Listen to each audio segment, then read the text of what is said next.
ఎన్నికల సమస్యలు పరిష్కరించాలని కోరుతూ ఉపాధ్యాయ సంఘాల సమైక్య ఆధ్వర్యంలో పుంగనూరులోని తహసీల్దార్ కార్యాలయం ఎదుట శుక్రవారం ఆందోళన నిర్వహించారు.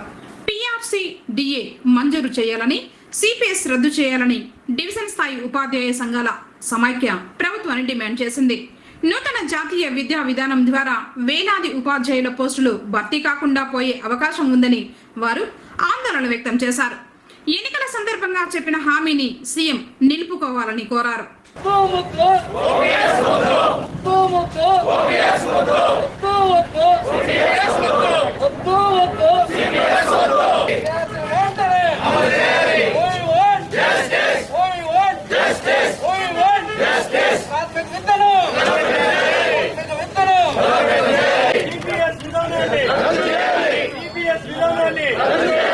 ఉపాధ్యాయుల ఐక్యత, ఉపాధ్యాయుల ఐక్యత, జిందాబాద్ జిందాబాద్ జిందాబాద్ జిందాబాద్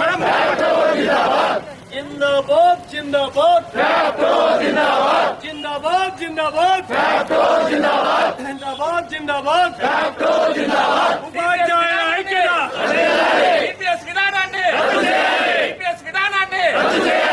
పెండింగ్ లో ఉన్న 6 డిఏలను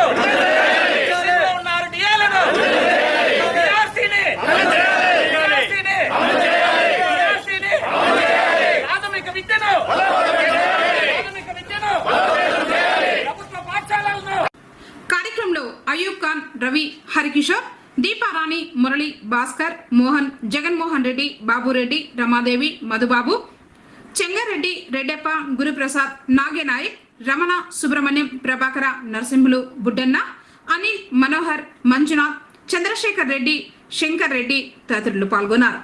అన్ని ఉపాధ్యాయ సంఘాలు కలిసి వివిధ రకాల సమస్యల పైన ఇక్కడ దందా చేపట్టడం జరిగింది.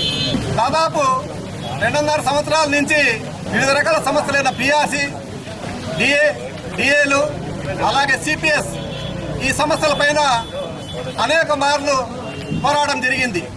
అయితే ఇప్పటికి కూడా అవి పరిష్కారం కాకుండా అలాగే ఉండిపోయాయి. 2018 జూలై నుంచి ఇంప్లిమెంట్ చేసిన పిఆర్సీ ఇంతవరకు కూడా ఇంప్లిమెంట్ చేయకపోవడం చాలా దారుణం. అలాగే డిఏలు 2018 నుంచి ఇప్పటికి పూర్తిగా 6 డిఏలు ప్రభుత్వం బకాయి పడింది. ఉపాధ్యాయ వర్గం కానీ ఉపాధ్యాయులందరూ కూడా ఎదురు చూసేది సంవత్సరానికి 6 నెలలకు 1 డిఏ, సంవత్సరానికి 2 డిఏలు. అలాంటిది 3 ఏళ్ల నుంచి కూడా 1 డిఏ కూడా చెల్లించకపోవడము చాలా దారుణమైన పరిస్థితి. ఉపాధ్యాయ వర్గం ఎదురు చూసేది జీతాలు 1వ తేదీ చెల్లిస్తారని చెప్పేసి, దానికి తోడుగా వచ్చేది డిఆర్ఎస్, పిఆర్సీ ఇవి కూడా సక్రమంగా అమలు చేయకుండా పోతే ఈరోజు ఉపాధ్యాయులందరూ కూడా తీవ్రంగా నష్టపోయే పరిస్థితి ఏర్పడింది. అలాగే సిపిఎస్ విధానాన్ని మా ప్రభుత్వం వచ్చిన వెంటనే 1 వారం లోపల మేము దాన్ని రద్దు చేసి ఓపీఎస్ విధానాన్ని అమలు పరుస్తామని చెప్పేసి చెప్పడం జరిగింది. అయితే ఈరోజు ఇప్పటికి కూడా 2.5 సంవత్సరాలైనా కూడా ఇంతవరకు కూడా సిపిఎస్ విధానాన్ని రద్దు చేయలేదు. ఎంతో మంది ఉద్యోగస్తులు సిపిఎస్ కోసం ఎదురు చూసి ఈరోజు నిరాశ గురి కావాల్సిన అవసరం ఏర్పడింది. అలాగే ఇటీవల నూతన విద్యా విధానం పేరుతో ప్రభుత్వము ఒక చట్టాన్ని తీసుకొచ్చింది. దీని ప్రకారంగా ప్రాథమిక పాఠశాలలో పనిచేసే 3, 4, 5 తరగతులు హై స్కూల్ ఉన్నత పాఠశాల మెర్జ్ చేయాలని చెప్పేసి. సో ఈ విధంగా చేసినట్లయితే అక్కడ ఉన్న ప్రాథమిక పాఠశాలలన్నీ కూడా నిర్వీర్యమయ్యే అవకాశం ఉంది. ఈరోజు నాడు నేడు కార్యక్రమం పేరుతో అలాగే వివిధ రకాల పథకాలతో ప్రభుత్వం ఎంతో విధంగా విద్యకు అభివృద్ధి చేస్తూ ఉంది. అయితే ఈరోజు తీసుకునే నూతన విద్యా విధానం చట్టం ద్వారా ఈరోజు ప్రాథమిక పాఠశాలలో మూసివేయాల్సిన అవసరం ఏర్పడింది. అలాగే అక్కడ ఉన్న ఎస్జిటి పోస్టులు కూడా చాలా వరకు రద్దయ్యే అవకాశం ఉంది. పాఠశాలలు కూడా మూసివేసే అవకాశం ఉంది. కావున ప్రభుత్వం వెంటనే ఈ యొక్క సమస్యలను వెంటనే పరిష్కరించాలని చెప్పేసి మేము కోరుతున్నాము. ముఖ్యంగా ఉపాధ్యాయ సమస్యలు పాఠశాల గురించి ఆలోచించినట్లయితే ప్రభుత్వము కొత్త నూతన విద్యా విధానాన్ని తీసుకొస్తా ఉంది. దానివల్ల 3, 4, 5 తరగతులను హై స్కూల్లో విలీనం చేస్తామంటున్నారు. 1 కిలోమీటర్ పరిధిలో ఉన్నటువంటి ప్రాథమిక పాఠశాలలో 3 కిలోమీటర్లు అన్నారు. ఇప్పుడు 1 కిలోమీటర్ పరిధిలో పాఠశాలలో 3, 4, 5 తరగతులు వాళ్ళు విలీనం చేయాలంటే ఆ పల్లె నుంచి ఇంకో పల్లెకి వెళ్ళడానికి ఆ చిన్న పిల్లలు వెళ్లే పరిస్థితులు ఉండవు, వాళ్ళకి రవాణా సౌకర్యం ఉండదు. అలాంటి పరిస్థితుల్లో ప్రాథమిక పాఠశాలలన్నీ కూడా నిర్వీర్యమయ్యే పరిస్థితులు కనిపిస్తున్నాయి. పిల్లలు డ్రాప్ అవుట్స్ అవుతారు. కాబట్టి ప్రభుత్వం ఈ విధానాన్ని వెంటనే కూడా రద్దు చేయాలనేటువంటి కోరుతున్నాము. మా ఉపాధ్యాయ సంఘాలతో చర్చించి దీని మీద సంస్కరణ తీసుకురావాలని ప్రభుత్వానికి విన్నవించుకుంటున్నాము. అలాగే ప్రభుత్వం వస్తానే ఈ నూతన పెన్షన్ విధానాన్ని రద్దు చేస్తామని మన సీఎం గారు మాట ఇచ్చారు. ఇప్పటి వరకు దాని పరిస్థితి అయితే పట్టించుకున్నట్టే లేదు. దానివల్ల ఉపాధ్యాయులు కానీ ఏ ఉపాధ్యాయుడికైనా భవిష్యత్తు ఆ పెన్షన్ మీదనే ఆధారపడి ఉంటుంది. అలాంటి వారి జీవితానికి ఉపయోగపడే ఆ పెన్షన్ని సిపిఎస్ వద్ద ఎవరైనా కూడా ఒక ఉపాధ్యాయుడు నూతనంగా చేరినటువంటి ఉపాధ్యాయుడు చనిపోతే వారి కుటుంబానికి ఎటువంటి భరోసా లేనటువంటి పరిస్థితి ఏర్పడుతూ ఉంది సిపిఎస్ విధానం వల్ల. దయచేసి ప్రభుత్వం దీన్ని గమనించి వెంటనే ఓపీఎస్ విధానాన్ని అమలు చేయాలన్నటువంటి ఒకటే సర్వీసు ఒకటే పెన్షన్ విధానం ద్వారా ఓపీఎస్ని అమలు చేయాలన్నటువంటిది మేము ప్రతి ఉపాధ్యాయులు కోరుకుంటున్నాము.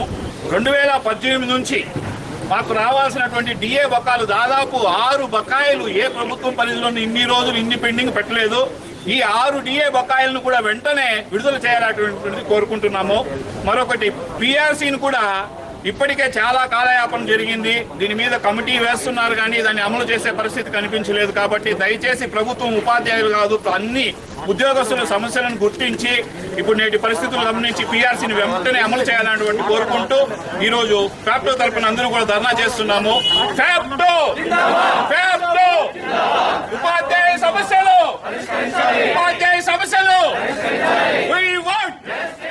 ప్రధాన డిమాండ్ అయినటువంటి పిఆర్సీ 11వ వేతన సవరణ కానీ, అలాగే పెండింగ్లో ఉన్నటువంటి డిఏలు మంజూరు చేయ విషయంలో కానీ, అలాగే నూతన విద్యా విధానాన్ని రద్దు చేసే విధానంలో విషయం పైన ఈరోజు ధర్నా చేయడం జరుగుతూ ఉంది. ఈ ధర్నా కేవలం ప్రభుత్వానికి వ్యతిరేకంగా చేయడం కాదు, ఉన్న సమస్యల్ని ప్రభుత్వ ఉద్యోగులు కార్మికులు ఉపాధ్యాయులు ఉన్నటువంటి సమస్యల్ని ప్రభుత్వ దృష్టికి తేవడానికి మాత్రమే. ప్రభుత్వం దృష్టికి తెచ్చి ఈ సమస్యలు పరిష్కరించి వెంటనే ఈ సమస్యలు పరిష్కరించి మాకు సరైన న్యాయం చేయాలని కోరుతున్నాం.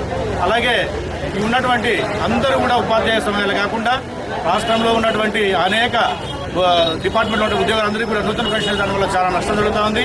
దాన్ని వెంటనే సవరించాలని, ఇచ్చిన వాగ్దానాన్ని తప్పకుండా నెరవేర్చాలని మన ప్రియతమ నాయకులు జగన్మోహన్ రెడ్డి గారిని ఈ ధర్నా సందర్భంగా ఫ్యాక్టో తరఫున నిర్ణయించుకుంటున్నామని తెలియజేసుకుంటున్నాం. ముఖ్యమంత్రి గారు సత్వరమే ఉపాధ్యాయుల సమస్యలను పరీక్షించాలని కోరుకుంటున్నాము. ముఖ్యంగా ఇందులో పిఆర్సీ తొందరగా అమలు చేయాలి. అలాగే సిపిఎస్ని రద్దు చేసి ఓపీఎస్ని వెంటనే ఓపీఎస్ని అలాగే ఉంచాలని కోరుకుంటున్నాము. తర్వాత ముఖ్యంగా డిఏల విషయం వచ్చినట్లయితే గతంలో ఎప్పుడు కూడా లేనటువంటి 6 డిఏలు పెండింగ్ ఉండడం జరిగింది. కాబట్టి దయ ఉంచి ముఖ్యమంత్రి గారు ఈ విషయాల్ని ఈ సమస్యల్ని దృష్టిలో ఉంచుకొని మా యొక్క సమస్యలను పరిష్కరించాలని మనస్ఫూర్తిగా కోరుకుంటున్నాము.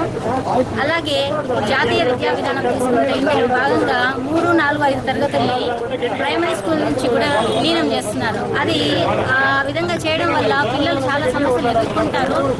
పల్లెల్లో చాలా మంది పిల్లలు దూరం వెళ్ళలేక ప్లస్ చిన్న పిల్లలు దగ్గరున్న స్కూల్స్ అయితే రావడానికి ఇష్టపడతారు. దీనివల్ల ఏమవుతుంది, డ్రాప్అవుట్స్ అయ్యే అవకాశం ఉంటుంది. కాబట్టి ఈ సమస్యలన్నీ కూడా మీ ముందు తెలియజేస్తున్నారు. కాబట్టి ఈ సమస్యలు పరిష్కరించాలని మరీ ముఖ్యమంత్రి గారిని కోరుకుంటున్నాము.